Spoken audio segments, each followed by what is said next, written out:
Si vous cherchez une église, même ceux-là qui nous suivent sur Internet, ne cherchez pas une église qui est tout près de chez vous, mais cherchez une église qui est tout près de la Bible. Une église qui est tout près de la parole de Dieu. Et je vous rassure, ici, à House of Change, il y a la parole de Dieu.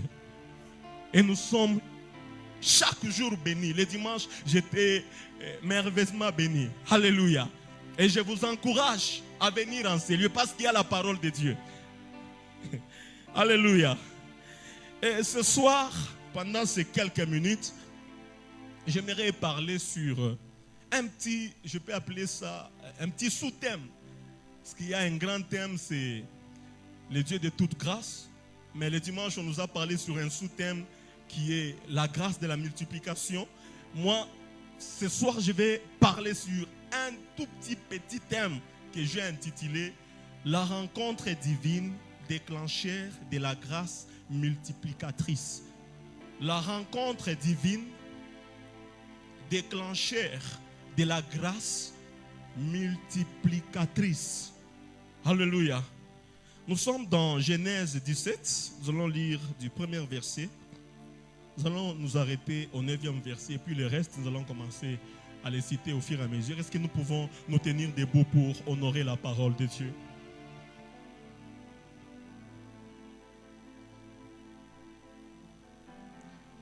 Nous sommes dans la version Le Semeur.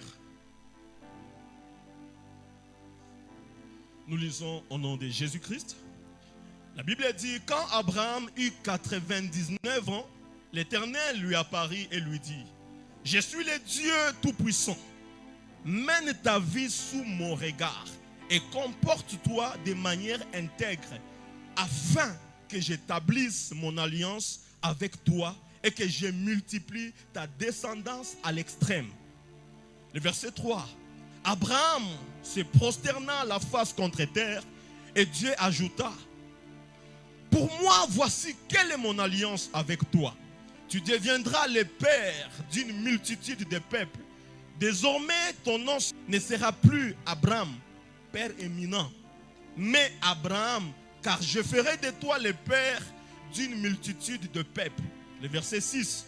Je multiplierai à l'extrême le nombre de tes descendants et je te donnerai d'être à l'origine des divers peuples. Des rois même seront issus de toi. Je maintiendrai pour toujours mon alliance avec toi et avec ta descendance après toi, de génération en génération. En vertu de cette alliance, je serai ton Dieu et celui de ta descendance après toi. Je te donnerai ainsi qu'à ta descendance ce pays de Canaan où tu vis maintenant en étranger.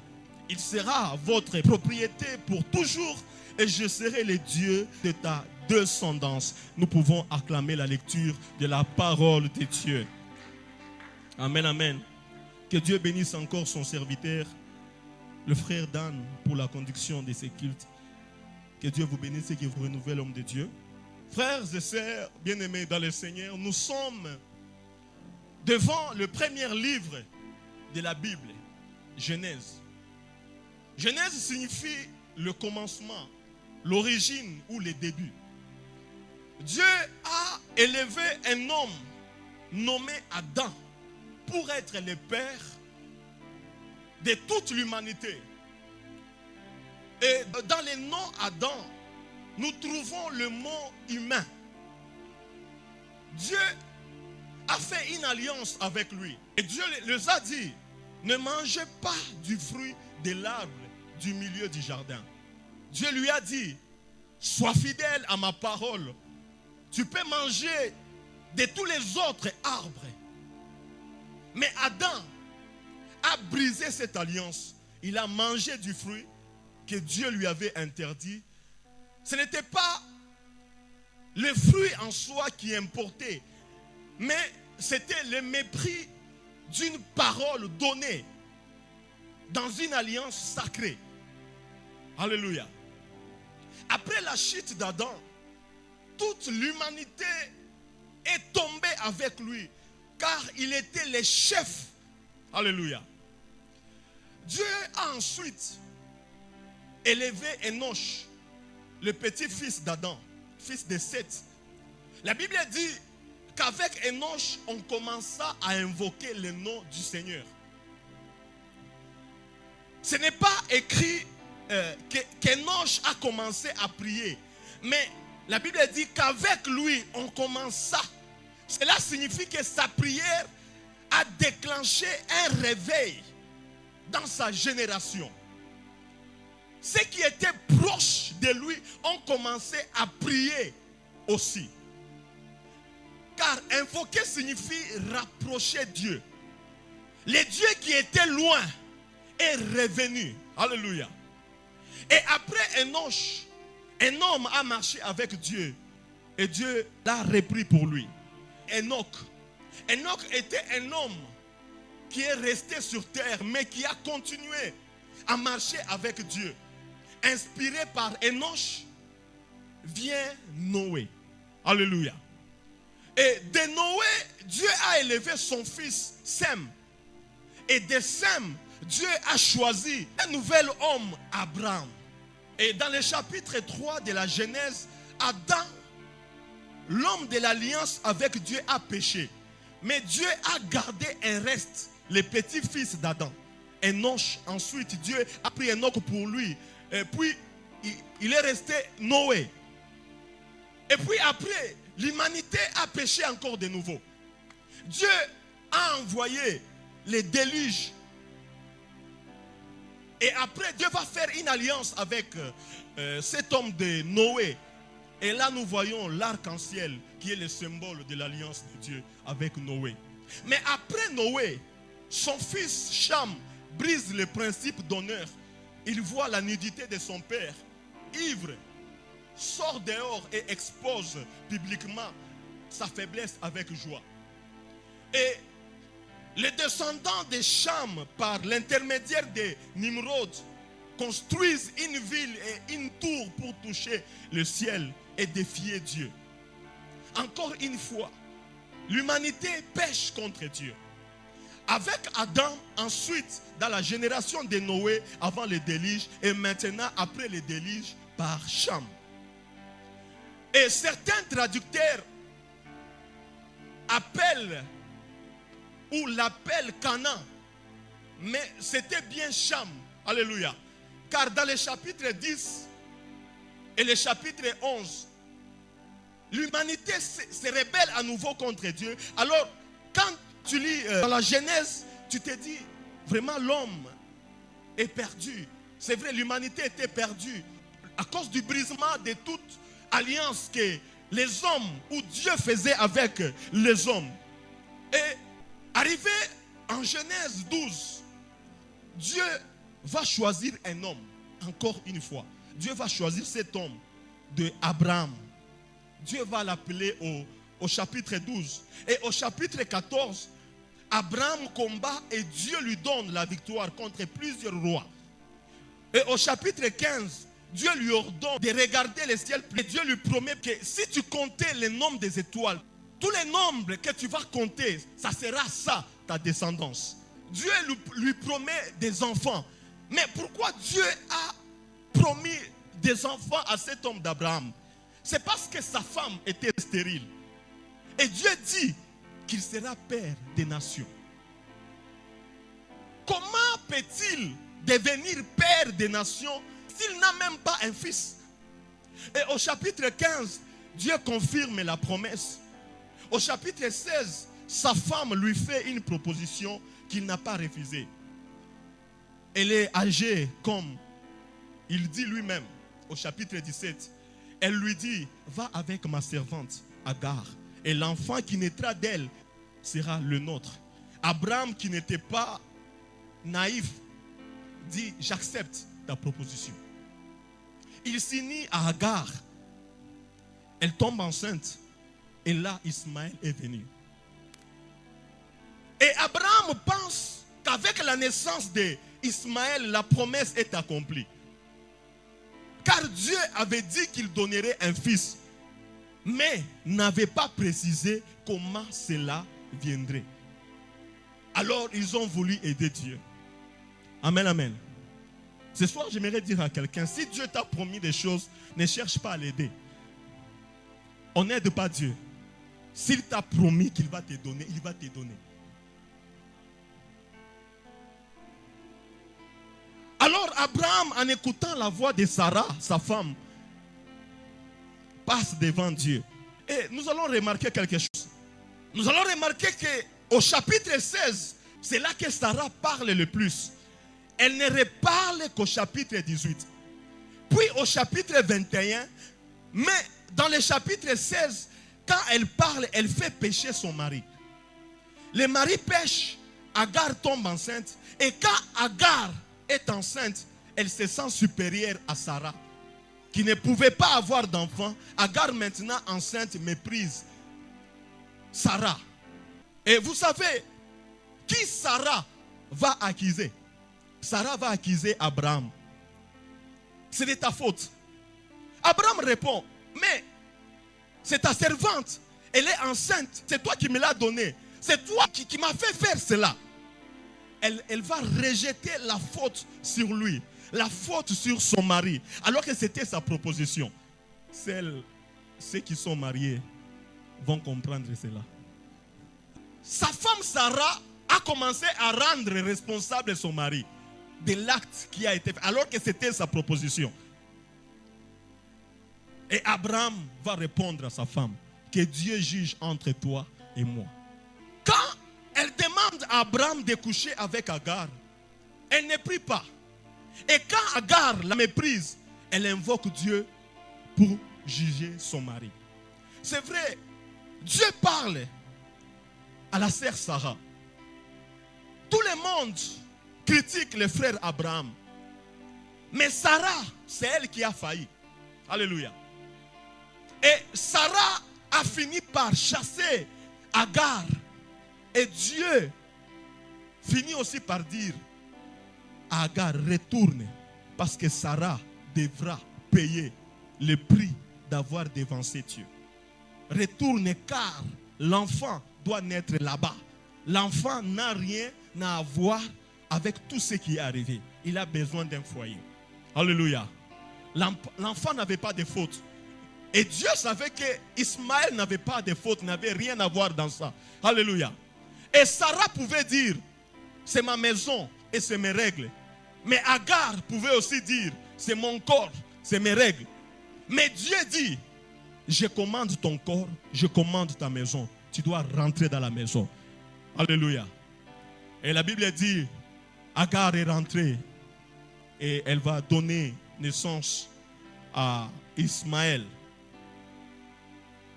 Et la Bible dit, les garçons grandit. Abraham dit, je voulais un fils, que Ismaël puisse grandir, car c'est mon premier-né. Alléluia. Tout père comprend la joie dont je parle. J'ai un fils, Ismaël, et il a 13 ans, parce qu'à l'époque là, Ismaël avait 13 ans. Abraham est tranquille, je suis père. C'est à partir de lui que les nations viendront. C'est ce qu'Abraham se disait. Mais Dieu a dit non. Ce n'est pas à partir d'Ismaël que les nations vont venir.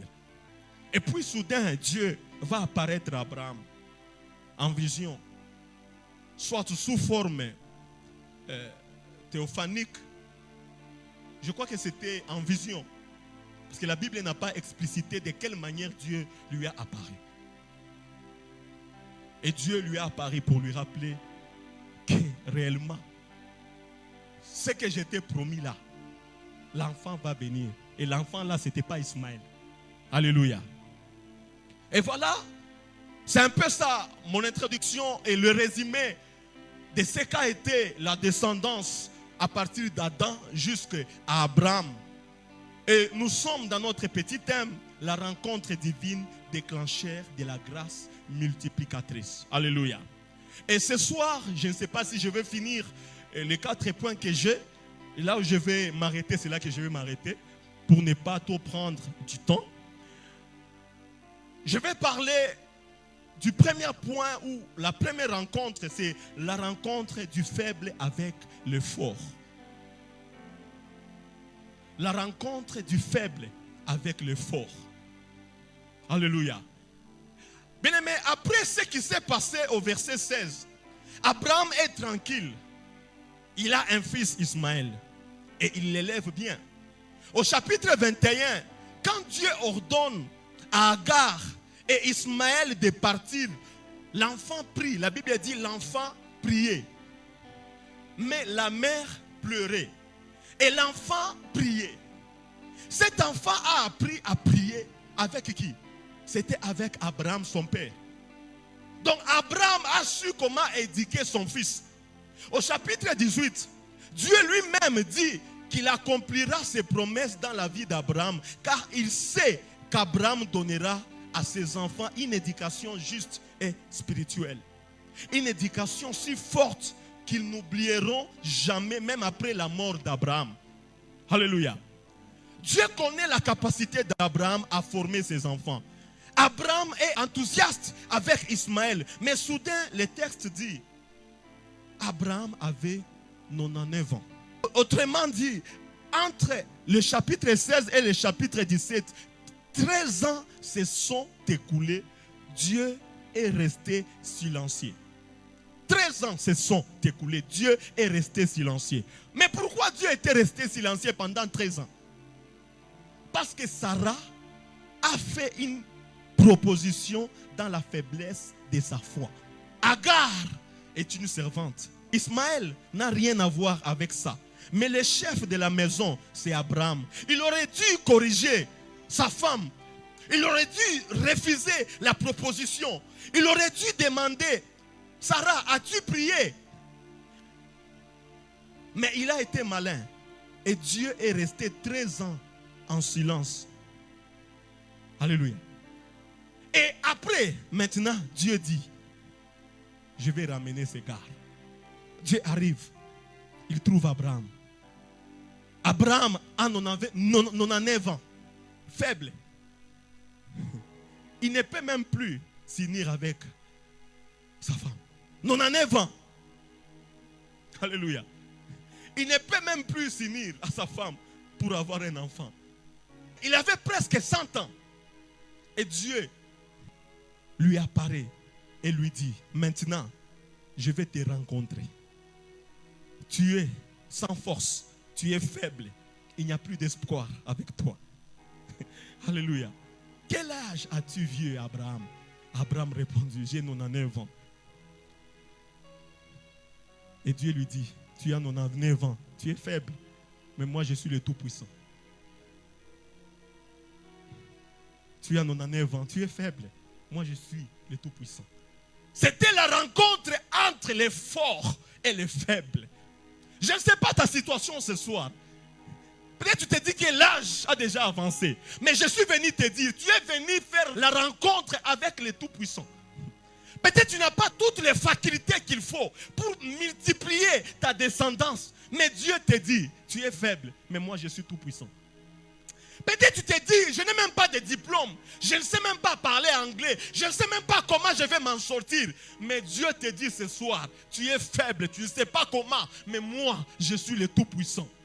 Ah, mais peut-être tu te dis, on a déjà coupé tous les trompes. Je ne sais même pas comment je vais avoir des enfants. Mais Dieu te dit ce soir, tu es faible. Tu ne sais pas comment cela peut arriver parce que tu es un humain. C'est normal que tu doutes. Mais moi, je suis le Tout-Puissant.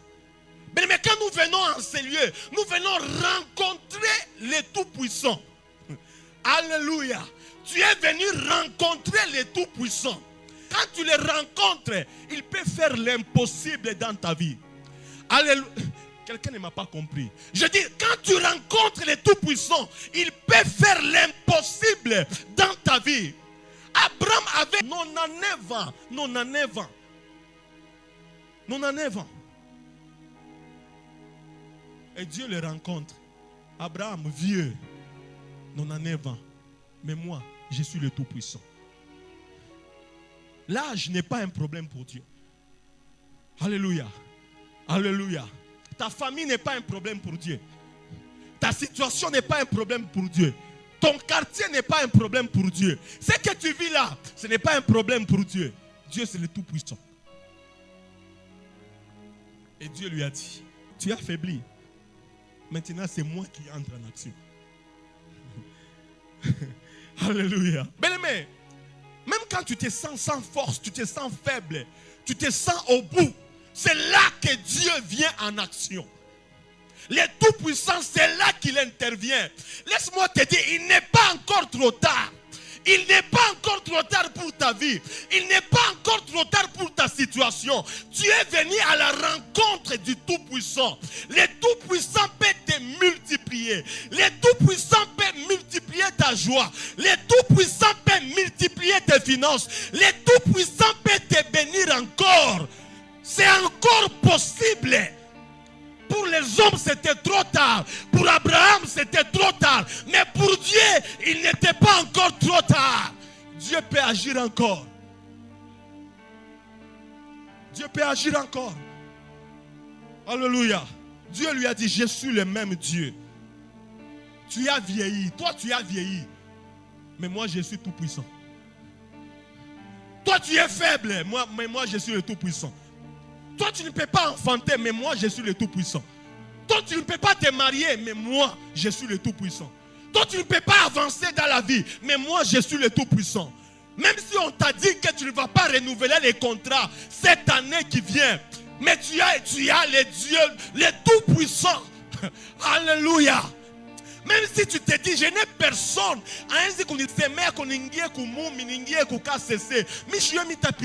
laisse-moi te dire, tu as le Dieu tout-puissant avec toi. C'est un Dieu tout-puissant. C'est ça une rencontre avec Dieu. Une rencontre avec Dieu n'est jamais l'effort rencontrant l'effort, non. Une rencontre avec Dieu n'est jamais les bons rencontrant les bons, non. Une rencontre avec Dieu, c'est toujours les potiers et les vases, les créateurs et la créature, les grands et les petits. C'est la rencontre entre les faibles et les forts. Et comment cette connexion, cette rencontre existe-t-elle? C'est par les cultes, c'est par la prière et c'est par l'adoration. Ce sont les ponts qui relient les faibles aux forts. Ce sont les ponts qui relient les petits aux grands, qui est Dieu. Ce sont les ponts qui relient mon besoin à sa puissance de pouvoir.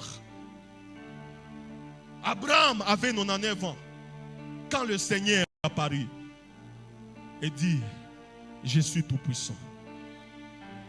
La rencontre du faible avec le fort. Alléluia. L'apôtre Paul, dans sa deuxième lettre aux Corinthiens chapitre 12, dit, j'ai prié 3 fois pour que Dieu éloigne de moi une charge dans la chair, un messager de Satan qui me frappe. Chaque fois que Paul pensait s'enorgueillir de ses capacités intellectuelles et spirituelles, il semblait qu'un démon le frappait ou qu'une douleur physique le touchait. Il dit, j'ai prié 3 fois pour que Dieu l'enlève. Mais le Seigneur lui répondit, Paul, ma grâce te suffit. Paul, ma grâce te suffit. Alléluia. Ce soir, la grâce de Dieu, elle est suffisante pour toi. La grâce de Dieu, elle est suffisante pour ta maison. La grâce de Dieu, elle est suffisante pour ta santé. La grâce de Dieu te suffit. Alléluia. Dieu lui a dit encore ceci. Ma puissance s'accomplit dans la faiblesse. Ma puissance s'accomplit dans la faiblesse. Je suis fort, tu es faible. Alléluia. Tu es incapable, mais moi je suis capable. Tu ne peux pas avancer, mais moi je sais comment te faire avancer. Tu ne sais pas sourire, mais moi je sais comment te faire sourire. Tu ne sais pas te réjouir de ta vie, de ton mariage, mais moi je sais comment te faire réjouir de ton mariage, de ta vie. Alléluia. Moi Dieu je sais. Moi je sais où il faut toucher. Les médecins ne savent pas te guérir. Mais moi, c'est moi qui ai créé ce corps. Je sais où toucher pour que cette maladie puisse partir de ton corps. Ce soir, le Tout-Puissant te touchera. Car sa puissance se manifeste dans la faiblesse. Et Dieu lui dit, ce n'est pas ta faiblesse qui m'affecte. C'est ma puissance qui te fortifie. Ta faiblesse n'affecte pas Dieu. Ton incapacité n'affecte pas Dieu. Tes problèmes n'affectent pas Dieu. Mais au contraire, c'est la puissance de Dieu qui t'affecte. Et quand ça t'affecte, les choses changent. Alléluia. Alors, Paul conclut en disant, je me glorifierai dans les injures, dans les critiques, dans le rejet. Je me glorifierai dans les tribulations. Je me réjouirai même quand je perds le contrôle. Je me glorifierai dans mes faiblesses. Je vais me concentrer sur le fait que je suis faible. Car la puissance de Dieu agit dans ma faiblesse. C'est ça l'évangile, frère. C'est reconnaître ta dépendance envers Dieu. Alléluia. Et Paul conclut en disant, quand je suis faible, c'est alors que je suis fort. Pourquoi? Parce que c'est quand tu es faible que les chemins s'ouvrent pour une rencontre avec Dieu Tout-Puissant. C'est quand tu es incapable que les chemins s'ouvrent pour une rencontre avec le Tout-Puissant. C'est quand Abraham a eu 99 ans. Comment quelqu'un qui a 99 ans peut être multiplié, peut avoir des rois qui sortiront de son sein. Quelqu'un qui a 99 ans, c'est quand tu vois que c'est impossible que la chose se fasse. C'est là que le Tout-Puissant vient pour te rencontrer et pour manifester sa puissance dans ta vie. Tu vas me dire, apôtre, je mène une vie de prière. Tu es faible. Apôtre, je jeûne 3 fois par semaine. Faiblard. Apôtre, je lis la Bible tous les jours. Faible. Mais pourquoi? Pourquoi? Tu te dis pourquoi cela? Si tu n'étais pas faible, tu ne dépendrais pas de la prière. Tu ne dépendrais pas du jeûne et de la lecture de la Bible. La prière, c'est pour les faibles. Nous prions parce que nous sommes faibles. Nous prions parce que nous sommes faibles. Je prie parce que je suis faible. La prière, c'est pour les faibles. Alléluia. Et quand un faible prie, le Tout-Puissant réagit. Et les choses changent. Alléluia. Quand un faible crie, le Tout-Puissant agit. Et les choses changent. Et celui qui était faible devient fort. Et alléluia. N'arrête pas de prier. N'arrête pas de chercher Dieu.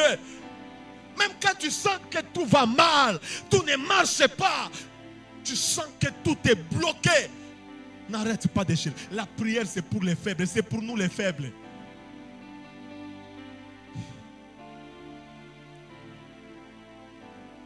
Si tu n'étais pas faible, tu ne dépendrais pas de la prière.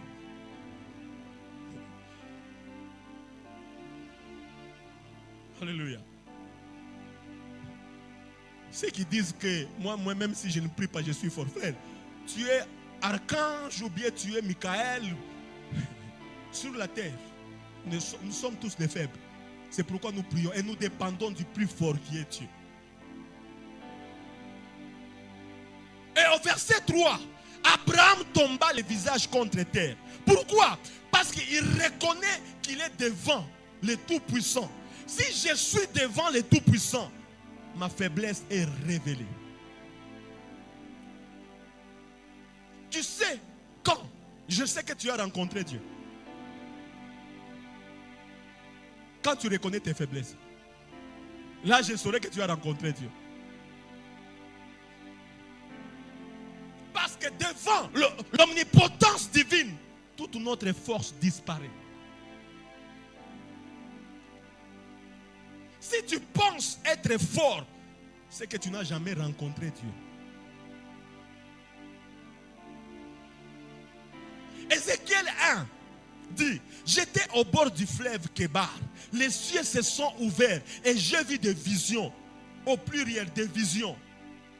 Les visions de Dieu. La Bible dit, il est tombé par terre.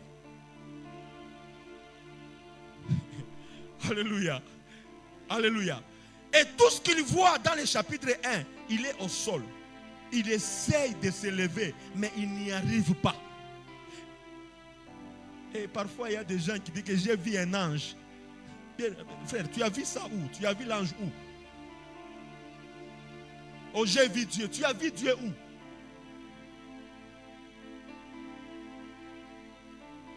Il y a des gens, non, j'ai rencontré Dieu. Il commence à sauter. J'ai rencontré. Bien aimé, Mungu Konamona. Tu tombes. Tu reconnais tes faiblesses. C'est pourquoi la plupart des gens, quand ils voient Dieu, ils commencent même à se repentir. Je ne suis pas digne. Ézéchiel est au sol, tout faible.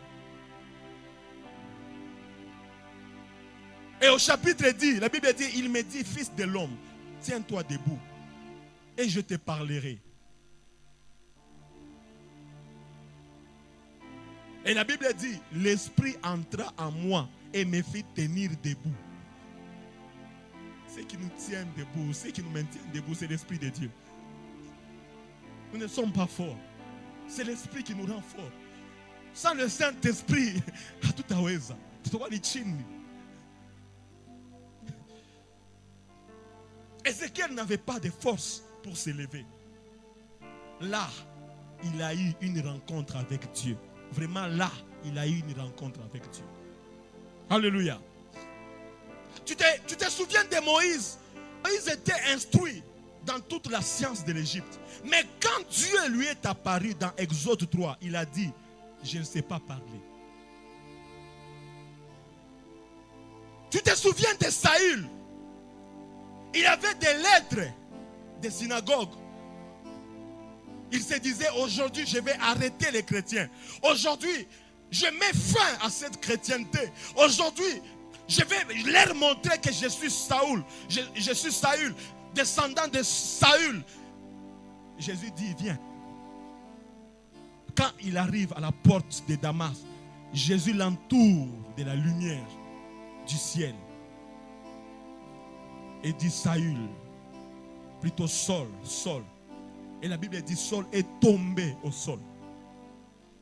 Il devient aveugle et demande, Seigneur, que veux-tu que je fasse?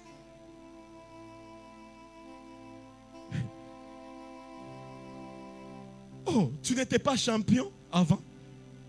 Tu ne te disais pas que tu vas exterminer tous les chrétiens? Tu étais entouré de gens qui t'applaudissaient parce que tu éliminais les chrétiens. Et maintenant tu me demandes, que veux-tu que je fasse? La rencontre avec le Tout-Puissant. Ça met au clair nos faiblesses.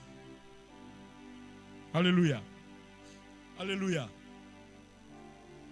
Tu te souviens de l'apôtre Jean? L'apôtre de l'amour, je l'appelle comme ça. Jean est allé prêcher en Samarie, chercher un endroit pour loger Jésus. Arrivé là, les Samaritains lui ont dit, il n'y a pas une place ici pour le Seigneur Jésus. Non. Jean était fâché. Jean est revenu énervé et a dit à Jésus, Jésus, on est allé à Samarie et ils ont dit qu'il n'y avait pas de place. Tu nous permets de prier pour que Dieu envoie le feu du ciel et les détruise et tous. Mais quand tu arrives en Apocalypse chapitre 1, Jean a eu une rencontre avec le Christ glorifié. Et il dit, je suis tombé comme mort à ses pieds. Cela signifie que la puissance divine révèle notre impuissance humaine. Aujourd'hui, parfois quand j'observe même, quand la puissance de Dieu, elle est là dans l'église. Et parfois j'observe des jeunes gens, tu vas les voir en train de chiquer. Tu vas les voir sur Facebook, tu vas les voir sur WhatsApp, en train d'envoyer le message. Et quand on va dire, la puissance de Dieu là, sois concentré. Maintenant, il met le téléphone dans la poche et il va être rempli du Saint-Esprit. Bien aimé, tu ne seras pas rempli du Saint-Esprit. Alléluia. Alléluia. Non, tu ne seras jamais rempli. Et puis tu vas voir quelqu'un la main dans la poche, il va être rempli du Saint-Esprit. Non, frère, tu ne seras pas rempli du Saint-Esprit. Alléluia.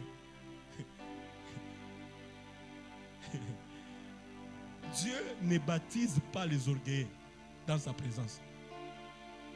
Dieu ne baptise pas les orgueilleux dans sa présence. Dieu baptise les humbles de sa puissance. Sois humble, sois concentré dans l'église, sois concentré dans les cultes. Dieu remplit les vases humbles, mais il ne remplit pas les vases sales et remplit de lui-même. Tant que la faiblesse n'est pas révélée, en termes de dépendance, le Tout-Puissant ne se manifestera pas dans ta vie. Alléluia. Alléluia. Alléluia. Est-ce que vous savez pourquoi certaines personnes ne se connaissent pas? C'est parce que ils n'ont jamais rencontré Dieu. Le vrai Dieu, quand tu le rencontres, tu découvres le mal en toi. Le vrai Dieu, quand tu le rencontres, tu découvres tes faiblesses. Et certaines personnes, tu peux lui dire, frère,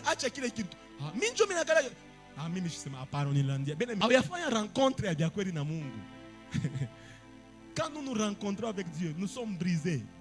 Tu vois, la personne, elle change d'elle-même. On ne force plus. La personne, elle est brisée. L'orgueil tombe. L'orgueil de la jeunesse tombe. L'orgueil de la beauté tombe. C'est pourquoi tu vas voir des gens. À la pita kumbela ntonga magochi. Mangora mangula chovala. A chovala robe ya $800 ya $1000. Mais afika kumbela kwa. Mais où la chauffeur rencontre la biakweri. Mais tu vas voir quelqu'un. Pour la personne, sa veste, sa robe. Il y a une valeur sans que kuruko présence ya moi. Que Dieu nous aide. Quand nous rencontrons Dieu, nous découvrons nos faiblesses. Et quand nous découvrons nos faiblesses, il nous donne sa force. Alléluia. Est-ce que tu peux t'incliner juste 1 minute en prière? Nous allons faire cette prière ensemble. Tu vas répéter cette prière après moi. Seigneur Jésus, je me tiens devant toi, faible, brisé, dépendant de toi. Je reconnais que sans toi, je ne suis rien.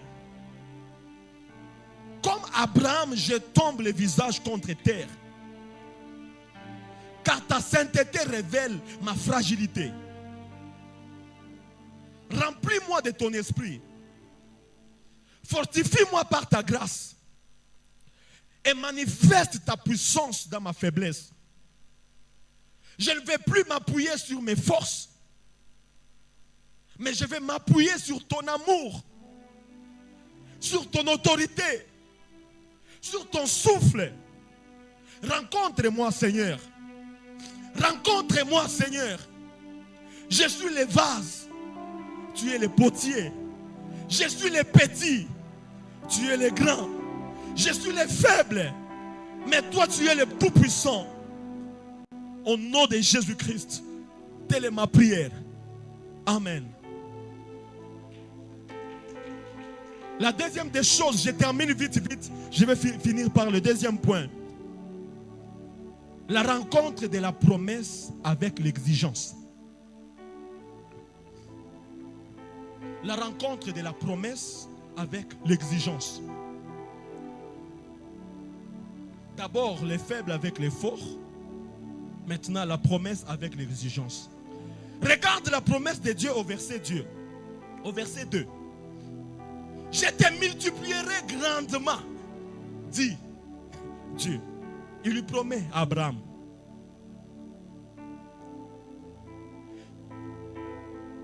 Mais la promesse vient seulement après l'exigence du verset 1. Le verset 1 dit ceci.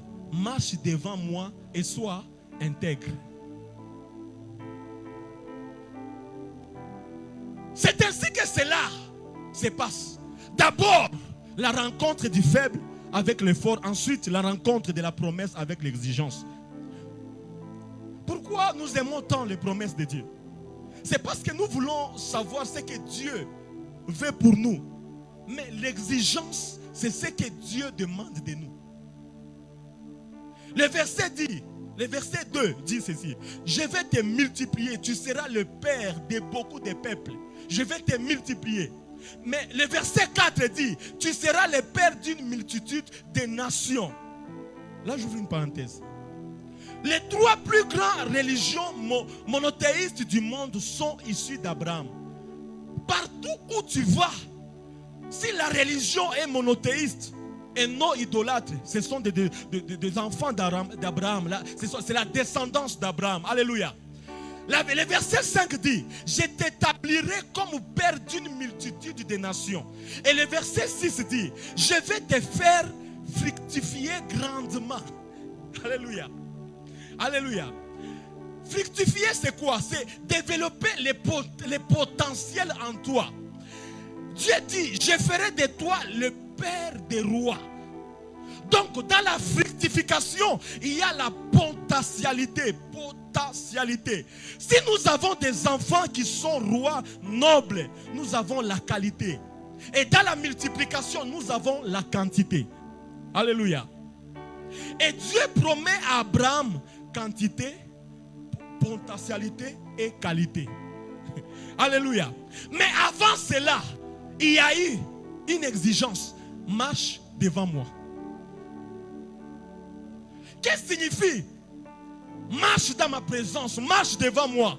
L'expression marcher ici signifie se concentrer sur les chemins. Se concentrer sur les chemins. Dieu est en train de dire à Abraham, concentre-toi dans ma présence. Concentre-toi sur mon chemin, sur les chemins avec moi. Concentre-toi, Abraham. Alléluia. Et quand je reste concentré, c'est quand je ne me laisse pas être distrait. C'est quand je ne me laisse pas distraire. Bien aimé, vous allez remarquer que notre génération est celle qui détruit le plus. Elle est trop dans la distraction. Notre génération, elle est vraiment détruite parce que nous sommes trop dans la distraction. Tu te réveilles le matin, tu es sur WhatsApp. Tu ouvres WhatsApp. Tu vas sur Facebook. Tu peux faire 3 heures du temps. Mais essaie de faire 1 heure du temps en prière. On a fait tous 5 minutes, tu te retrouves au chakoulal. Essaie de prendre juste la Bible. Fais 2 minutes en train de lire la méditation du jour. Tu vas te retrouver au chakoulal, au chakoubungil. Alléluia. Alléluia. Nous cherchons plus le divertissement. Nous sommes plus sur YouTube. On regarde. On fait passer l'écran, on descend. On fait passer la photo. On publie cette photo. On est en train de manger. On publie la photo.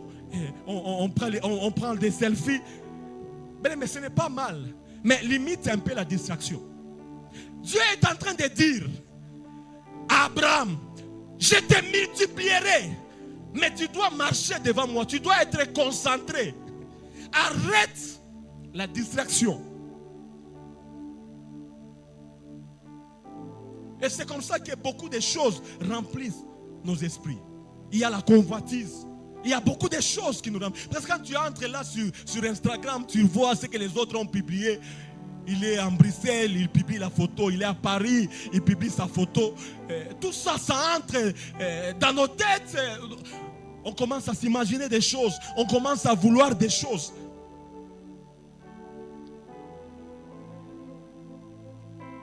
Et on ne parvient à se perfectionner dans rien. Nous sommes dans une génération où on comprend un peu de tout. Car cette génération, elle est accro au Google, on est accro à WhatsApp, on est accro à YouTube, aux réseaux sociaux. Mais cette génération n'a aucun savoir qui demande de la concentration. L'information vient de tout ce à quoi tu t'ouvres. Mais la connaissance vient de la concentration. Nous devons être concentrés dans la présence de Dieu. Nous devons être concentrés dans notre marche chrétienne avec Dieu. Notre génération est distraite. Vous allez voir, même chez nous les choristes, Maman Rianne, Big Joe, Papa Emma, avant, quand on était tout petit là, on retenait les chants facilement, non? Mais aujourd'hui, pourquoi on ne retient plus les chants? On est tellement distrait, il n'y a plus de concentration. Et c'est comme ça que l'homme blanc, pour nous aider, ou les ingénieurs, parce qu'il y a aussi les noirs aussi qui créent ces histoires, et on nous a créé des écrans où nous pouvons lire. Les gens ne retiennent même plus les versets bibliques. Pourquoi? Parce que nous ne sommes plus concentrés. On est très distraits. Dieu est en train de dire à Abraham, fixe ton attention sur moi, Abraham. Marche devant moi. Et Dieu ajoute, et sois parfait. L'exigence qui rencontre la promesse de la multiplication. Une autre exigence, qu'est-ce que signifie sois parfait? Qu'est-ce que signifie parfait? Ici, parfait signifie deux choses. La maturité et la totalité. Dieu a dit, je suis le Tout-Puissant, alors je te veux entièrement. Alléluia. Alléluia. Dieu voulait dire à Abraham, je suis le Tout-Puissant, je te veux en entièreté. Je ne te veux pas en partie, mais je te veux en entièreté. Mina kupenda we mujima. Mishi kupende ukwe kwangu mkipande. Mukulu mwa umu. Non, je te veux en entièreté. Parce que parfait ici signifie complet. Donc Dieu nous dit, donne-toi totalement à moi. Sarah a une part de toi. Tu es son mari. Ismaël a une autre part. Tu es son père. Et toi-même, tu es maître de ta propre volonté. Mais Dieu dit, je ne veux pas juste un morceau de toi. Je veux tout de toi. Concentre-toi sur moi et donne-toi entièrement à moi. Pour voir la multiplication, nous devons nous donner entièrement à Dieu. Est-ce que quelqu'un est avec nous ce soir? Donne-toi entièrement à Dieu. Je termine. Aujourd'hui, on ne se concentre plus sur l'essentiel. On ne se donne plus entièrement à Dieu. Bien aimé, Dieu ne veut pas une partie de toi. Dieu ne veut pas seulement ton argent. Dieu ne veut pas seulement... Parce qu'il y a des gens qui se disent, non, j'ai déjà donné mon alliance. J'ai déjà donné ma dîme, cela suffit. Non. Bien aimé, Dieu ne veut pas seulement ton argent. Dieu veut ton temps. Il veut ton argent, il veut ton habillement, il veut tes pensées, il veut ton téléphone, il veut ta valise, il veut ton travail. Est-ce qu'on est ensemble? Dieu ne veut pas seulement ce que tu as, il veut tout ce que tu es. Dieu veut tout de toi, Dieu veut tout de nous. Alors là, il va nous multiplier. Parce que si Dieu t'a, toi, tout ce qui est à toi est à lui. Que dit Romains 12? Romains 12 dit, offrez vos corps comme un sacrifice vivant, saint et agréable à Dieu.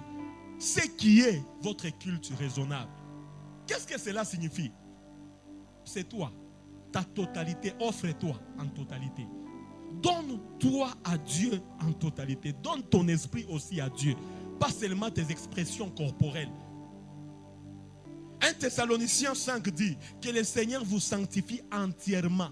Esprit, âme et corps. Et l'apôtre Pierre a écrit, soyez saints dans toute votre manière de vivre. Il n'y a pas de double vie.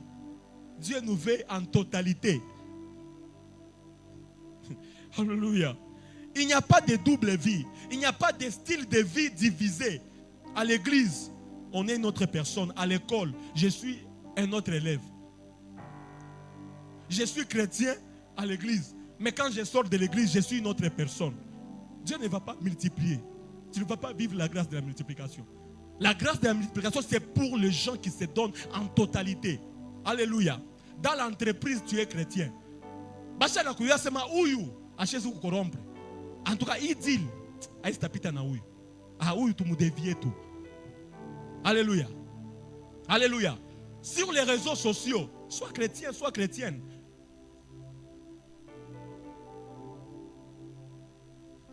Je suis aussi sur Instagram. Mais parfois, quand je regarde les photos de nos frères et sœurs. Mais tu te dis, c'est avec elle que nous prions. C'est avec lui que nous prions. Donnons-nous en totalité. Excusez-moi d'être un peu dur. Soyons chrétiens partout.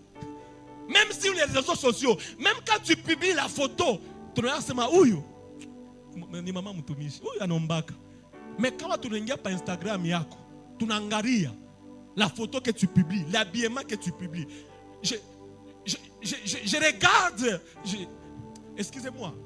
Parfois, je suis sur les réseaux sociaux pour partager l'évangile. Parce que nous, on doit aussi aller. On doit aller là-dessus. Parce que les gens sont tout le temps sur les réseaux. On doit aussi aller prêcher là-bas.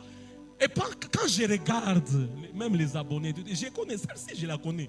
Elle prie, elle est de telle église, mais quand tu regardes ce qu'elle publie, rien à voir. Rien à voir. C'est une autre personne. Mais quand tu la retrouves dans la présence de Dieu, non, c'est une autre personne. Bien-aimé, sois chrétien à l'école, sois chrétien à l'église. Sois chrétien dans l'entreprise, sois chrétien à l'église. Sois chrétien en cours de route, sois chrétien à l'église. Sois chrétien même dans les taxis, sois chrétien. Sois chrétien même dans les taxis. Il y a des gens qui se font des problèmes avec les receveurs tous les jours. Tous les jours. Excusez-moi de le dire, mais c'est important. C'est important. Moi, j'ai créé ma promesse. On ne concerne pas la taximène. Non. Un chrétien, c'est quelqu'un de paix. Alléluia. On a pitié pour mon taxi. Comment on a concerné les chauffeurs à mon Saint-Jean? Il faut concerner. Alléluia. Mon problème, il faut éviter. Pourquoi on vient de côté? Oh God. Que Dieu nous aide. Alléluia. Alléluia. Donnons tout à Dieu. Ton Instagram, que ça soit rempli de la parole de Dieu. Que ton TikTok soit rempli de la parole de Dieu. Que ton YouTube soit rempli de la parole de Dieu. N'expose pas ton corps. N'expose pas tes cheveux. Ne t'expose pas. Tu n'en as pas besoin. Ça n'édifie pas. Ça n'édifie pas.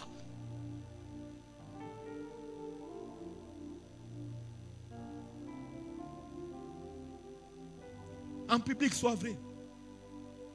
Alléluia. Sois vrai. Sois vrai. Aujourd'hui, la sœur Jenny, que Dieu te bénisse. Ça m'a surpris, j'étais dans un quartier avant que je ne vienne au culte. Un quartier là, je ne pensais même pas que, en tout cas ici, mais pendant que je descends du véhicule, je vois la sœur qui s'approche. Bonjour, apôtre Fabien. Ah, je suis la sœur Jenny, je suis de l'église. Wow, j'étais dans la joie et ça m'a appris à bien être. Alléluia. Partout, sois chrétien. Parce que quand la sœur n'est pas ta terrasse, moi, il vient apporter la pique en choupa. Il n'est pas sur un scandale. Alléluia. C'était un quartier. Je ne pensais pas que moi, le quartier, je ne pensais pas. Mais j'ai été surpris. Que Dieu te bénisse, ma sœur Jenny. Et j'ai béni Dieu et ça m'a encore appris à. C'est quand je l'ai vu, j'ai pensé au message de ce soir. Soyons chrétiens partout. Alléluia. Changeons. Jésus, il est amour. Oui. Mais c'est le prédicateur qui a le plus parlé de l'enfer. Vous savez pourquoi la plupart des prédicateurs dans le monde, ils ne prêchent pas les lettres de Paul, de Jean, ni de Pierre? Pourquoi? Parce que dans les lettres, il y a des exigences. La plupart des chrétiens n'aiment pas des exigences. Ils aiment les laisser aller. Bah toi, tu es touichi. Non, mais à tout à quoi tu as wishi? Parce que la responsabilité de nous prédicateurs, enseignants, hommes de Dieu, c'est de vous faire que vous puissiez manquer la paix dans les péchés. Donc, je ne peux pas te voir quelque part. Ni quoi tu as pas. Parce que si tu l'avais vu, qu'est-ce que tu avais fait? Je ne peux pas te voir dans les mares et puis je t'encourage. Non, je ne peux pas t'encourager. Parce que l'objectif n'est pas. Tu as fait que et moi j'avais permis au monde. Mais qu'est-ce que tu avais fait? Alléluia. Alléluia. Que Dieu nous aide. Donnons-nous totalement à Dieu. Donnons-nous totalement à Dieu. Écoutez ce que la Bible dit. C'est Jésus qui dit. Je termine rapidement. Tout ce que vous demanderez en priant avec foi, vous le recevrez. Et tout ce que vous demanderez en mon nom, je le ferai. Vous allez remarquer que les choses ont changé. D'abord, tu dois demander au nom de Jésus. Nous demandons au nom de Jésus, non? Tu sais ce que cela signifie? Cela signifie que nous devons parler au nom de Jésus. C'est parler au nom de quelqu'un. Donc, tu ne peux pas parler en son nom que si tu dis ce qu'il dirait.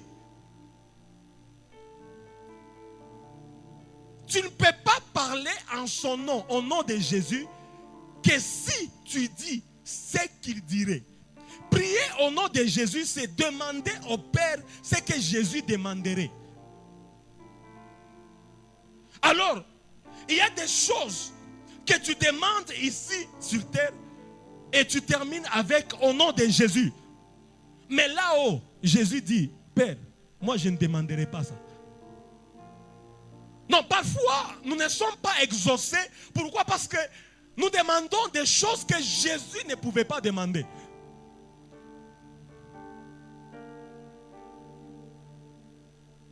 Les choses ont changé. Les choses ont changé. Alléluia. Aujourd'hui, changeons un peu notre façon de demander. Je dois parler au nom de Papa Féfé.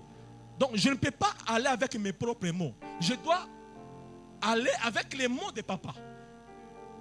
Donc, si je pars avec les mots qui ne sont pas à Papa, alors là, il n'y a pas de mawazoyang. Et nous devons prier au nom de Jésus. Nous devons demander les choses que Jésus aurait demandées.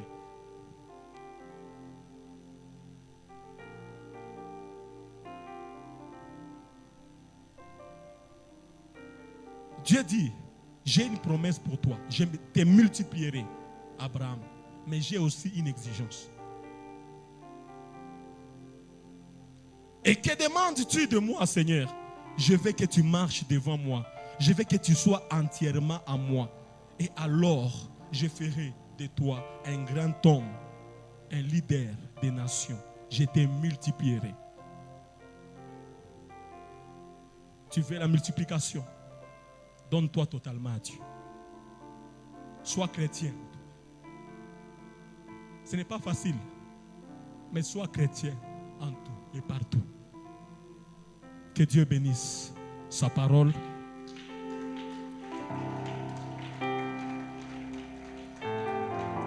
Je crois que les 2 points, nous allons continuer avec ça prochainement. Mais nous allons nous incliner dans la prière. Tu vas juste faire cette prière rapidement avec moi.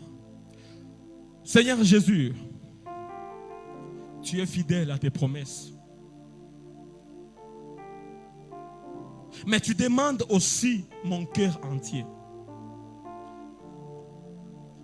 Aujourd'hui, j'ai choisi de marcher devant toi. De me concentrer sur ton chemin. Et de te donner tout ce que je suis. Corps, âme et esprit. Purifie-moi de toute distraction. Sanctifie-moi dans ma manière de vivre. Et rends-moi intègre devant toi. Je ne veux pas seulement tes bénédictions, mais je veux te plaire. Je ne veux pas vivre en morceaux. Je veux être complet en toi. Fais de moi ce que tu as promis à Abraham.